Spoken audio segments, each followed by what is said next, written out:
Gaza. Entrave de Israel, a segunda fase do cessar-fogo, acende alerta sobre retomada dos ataques. Estados Unidos e Israel sugerem que a resistência palestina libere os últimos reféns israelenses, o que permitiria a retomada dos bombardeios contra Gaza.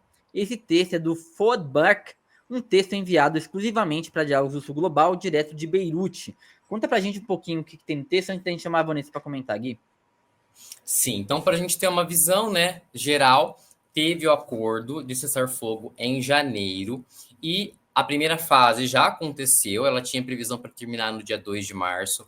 Houve a troca de 33 reféns, prisioneiros israelenses, contra 1.755 reféns, prisioneiros palestinos. Então, só para a gente ver a diferença. Correu tudo certo, né? O texto explica que essa primeira fase ela foi bem sucedida, mas as negociações para a segunda fase, que deveriam ter começado no dia 3 de março, elas foram interrompidas, principalmente depois das falas do Trump, dando a entender que queria construir uma Riviera em Gaza.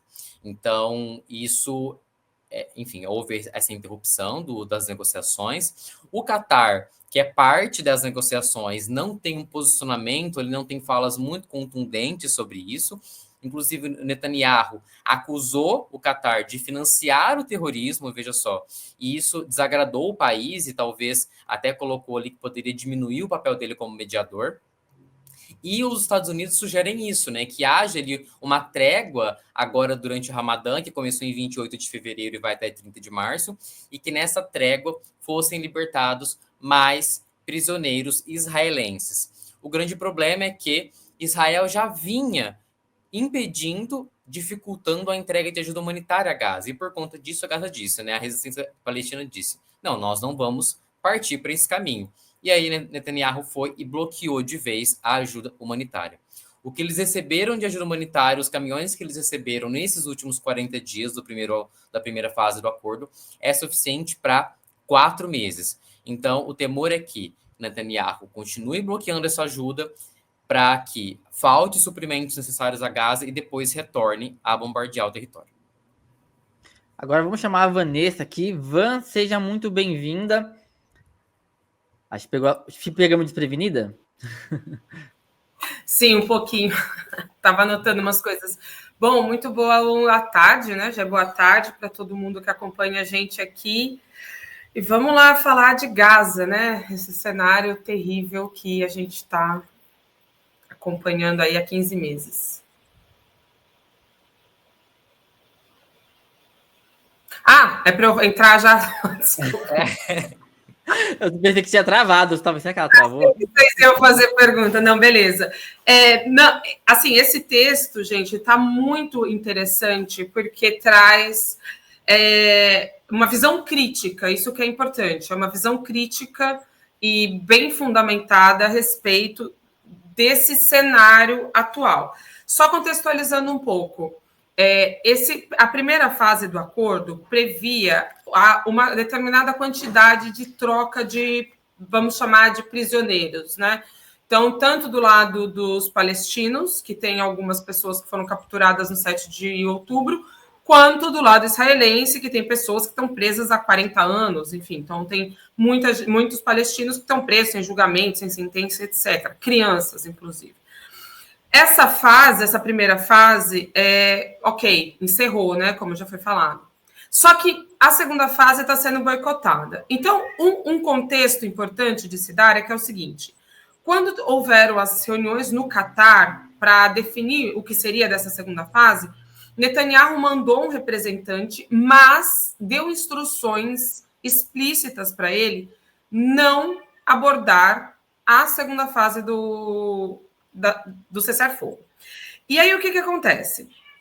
O Netanyahu, ele está pressionando, então, desde essa reunião no Catar, que foi em fevereiro, ali no meio de fevereiro, ele está pressionando para que todos os reféns, todas as pessoas que estão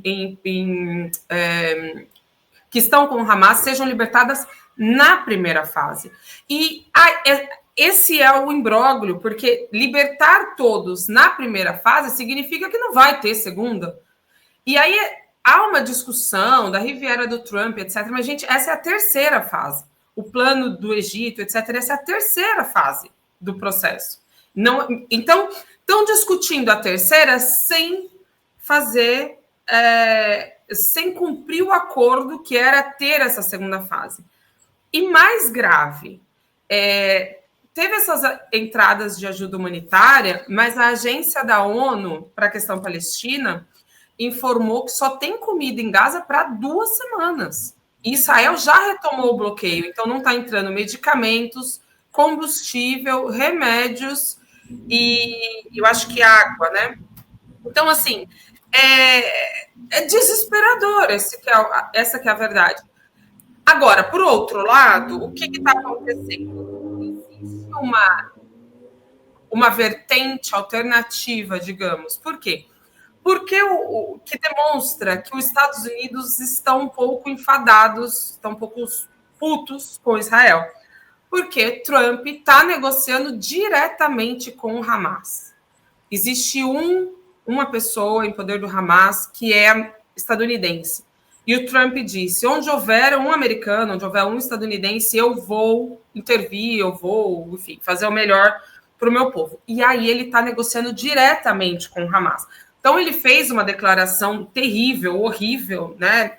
Ele disse que, na rede social dele, ele falou que, assim, se o Hamas não soltasse todos os prisioneiros, ele iria matar todos. E aí ele lança uma mensagem diretamente para todos os palestinos e diz, assim, a todos os palestinos, se o Hamas não sair daí, todos vão morrer. Tipo. Só que, enquanto ele diz isso, ele está negociando diretamente com o Hamas em Doha. Então, existem, assim, muitas coisas acontecendo e fica nítida que tem até um texto do Eduardo Vasco, que a gente publicou também, que está bem interessante, que fala dessa hipocrisia do cessar-fogo. Então, ao mesmo tempo que tem esse cessar-fogo, e como foi dito muito bem aqui pela Bárbara Hiroshi Tabata, não existe cessar-fogo, eles continuam a matar, só não estão lançando bombas. Acordemos. Exatamente. Então, assim, existe um cessar-fogo nesse sentido, que não está destruindo prédio, que não está, enfim, né, matando em larga escala, mas todos os dias morrem palestinos e estão morrendo agora na Cisjordânia, que é terrível. Então, está tendo a maior expulsão de palestinos na Cisjordânia, assim, em muito tempo. E é outra parte, é outra face do conflito. Então, tudo indica, e é isso que esse texto do Vasco sinaliza, tudo indica que a intenção de Israel é retomar o conflito quente, ou seja, é voltar a jogar bomba, é fazer, enfim, é voltar ao genocídio no seu estrito senso. E mais uma coisa que sinaliza isso foi a mudança do chefe do exército, que é um cara totalmente contra o cessar-fogo, e a convocação dos 400 mil reservistas de Israel que foram reconvocados. Então, assim, não há, no curto prazo, uma sinalização positiva para Gaza, se a gente pensar em Israel. Ô, Van, eu vou trazer uma dúvida aqui de um comentário que surgiu cadê? Aqui, da Ana. Ela pergunta aqui, qual a chance do Putin ajudar Israel agora que ele está amigo de Trump? Existe uma chance do Putin entrar de alguma forma nessa guerra, ou pelo menos ele, digamos, fechar os olhos? Olha, eu acho... É uma discussão que muitos analistas fazem aí, principalmente o professor Reginaldo Nasser, que é uma voz muito importante, né, para a gente entender aí o Oriente Médio. E o que ele fala é, cadê a China? Cadê a Rússia? Então, se a gente está vendo o nascimento de um mundo multipolar fora, ou que se contrapõe à hegemonia dos Estados Unidos, então onde está essa força agora, quando Gaza precisa, né, dessas forças? E China não reage. A China não faz nada, não reage. E o Putin, por sua vez, tampouco. No caso do Putin, vamos considerar que eu isso é uma aposta, assim, tipo, estou apostando, né? Não tem como prever.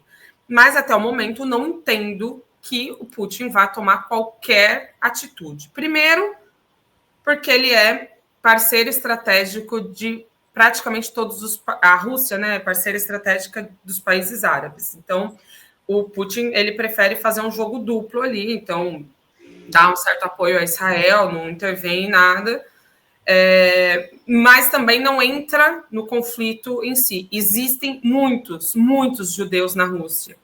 Então, a Rússia tem uma ótima relação com Israel, isso é histórico. Agora, ele intervir em favor dos Estados Unidos e de Israel, eu acho muito difícil. Por quê? Porque o Putin tem sua própria guerra para se preocupar, né? Então, diante disso, falta energia, falta,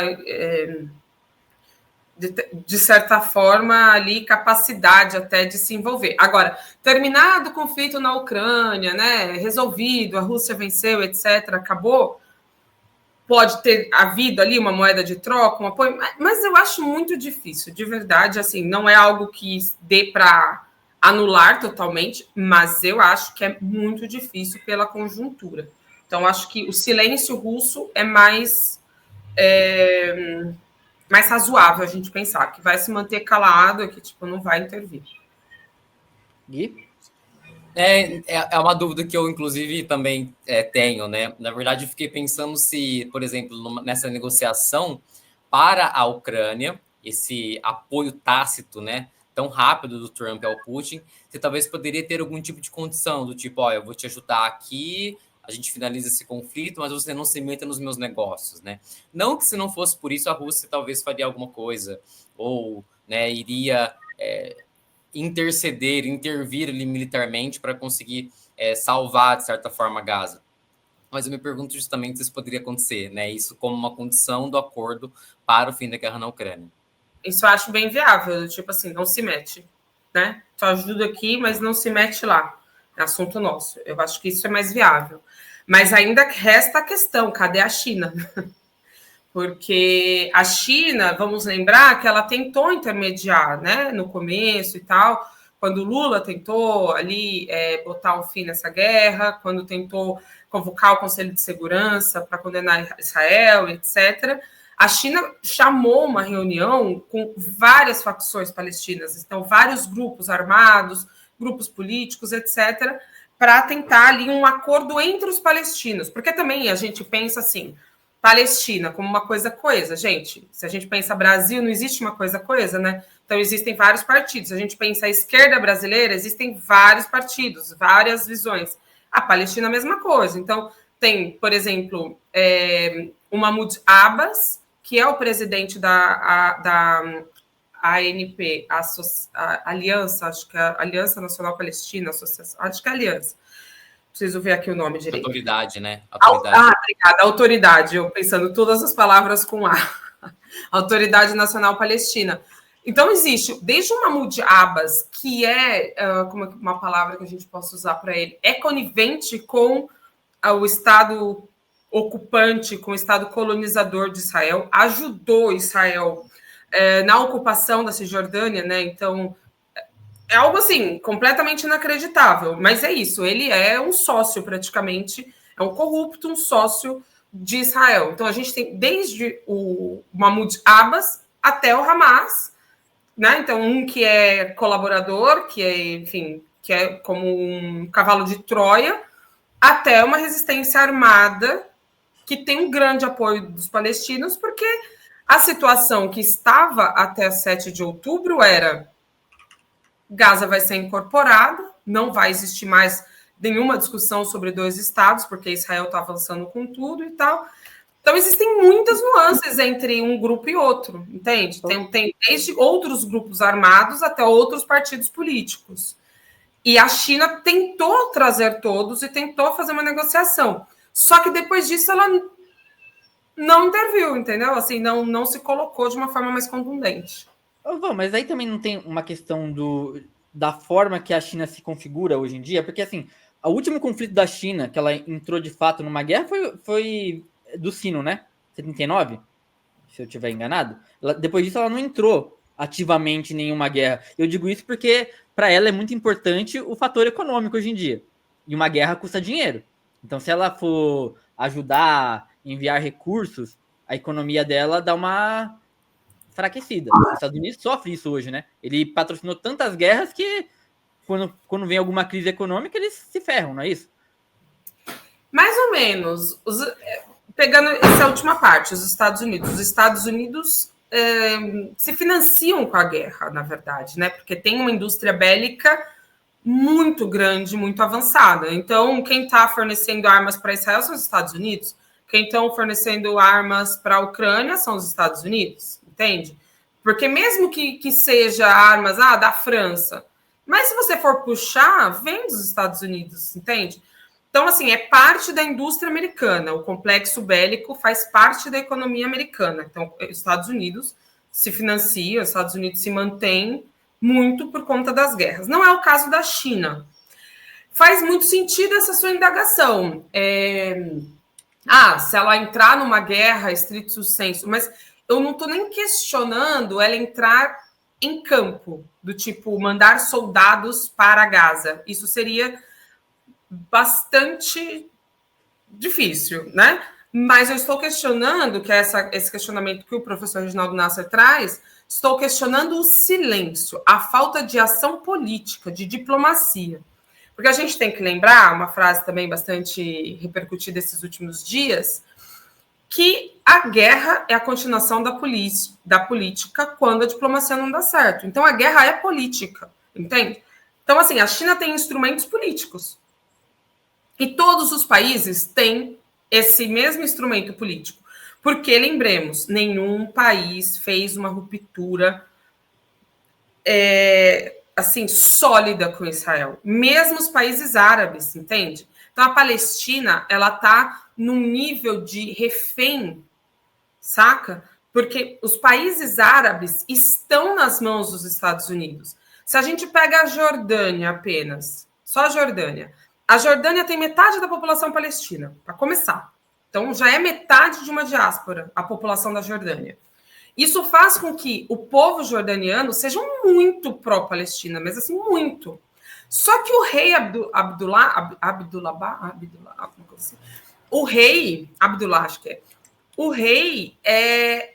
ele está na mão dos Estados Unidos, porque são os Estados Unidos que ajudam a dar suporte para ele na repressão à população, porque senão ele cai. Ele não tem popularidade. E assim estão todos os governos, né? Porque são sultanatos, reis, e eles não têm apoio. Outra situação complicadíssima é a do Egito, pelo mesmo motivo. O presidente do Egito, deixa eu ver se eu recupero aqui o nome dele, mas o presidente do Egito, ele também não tem popularidade, ele também precisa de... Perdão? Abdul Fattah, o nome do presidente do Egito. Abdul Fattah. Então, e aí, qual que é a situação dele especificamente? Pensem, os Estados Unidos cortaram ajuda para todos os países, exceto Israel e Egito. Então, como é que o Egito, que é quem está propondo, inclusive, os acordos de paz, etc., quer dizer, o plano de reconstrução, como é que o Egito vai fazer uma proposta efetivamente contra os Estados Unidos? Se ele está recebendo ajuda dos Estados Unidos.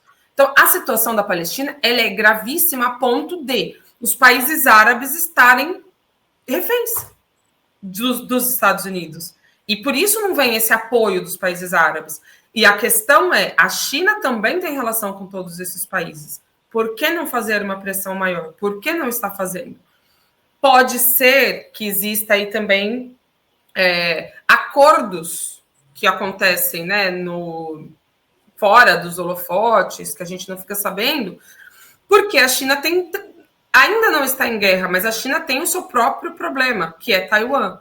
Então, então não vou ajudar aqui, não vou me meter, e Israel não vai enviar os serviços de inteligência, porque Israel é muito forte na inteligência, né, na espionagem. Então, pode ser um acordo, Israel não vai ajudar a Taiwan, sabe? Então, são coisas que a gente não fica sabendo, isso é uma especulação que eu estou dizendo, mas o fato é, complicaria? a economia da China? Em partes, mas a economia da China é muito grande, muito sólida. Ela intervir de certa forma, ou falar, não importa, eu vou mandar alimentos para Gaza e isso vai entrar de qualquer maneira? Entende? Então, existiriam formas que não estão sendo adotadas. Então, o que existe hoje em defesa da Palestina é a luta dos povos. Então, é a resistência popular da população, não dos países, da população árabe no Oriente Médio, do povo turco, que também tem uma aproximação, uma afinidade com a causa, e dos povos do restante do mundo, né? Então, a juventude nos Estados Unidos, que ocuparam as universidades, manifestações que estão acontecendo na Europa, em defesa da causa palestina. Isso é que tem segurado a Palestina. Porque, dependendo de governos, lembremos, o Brasil não rompeu relações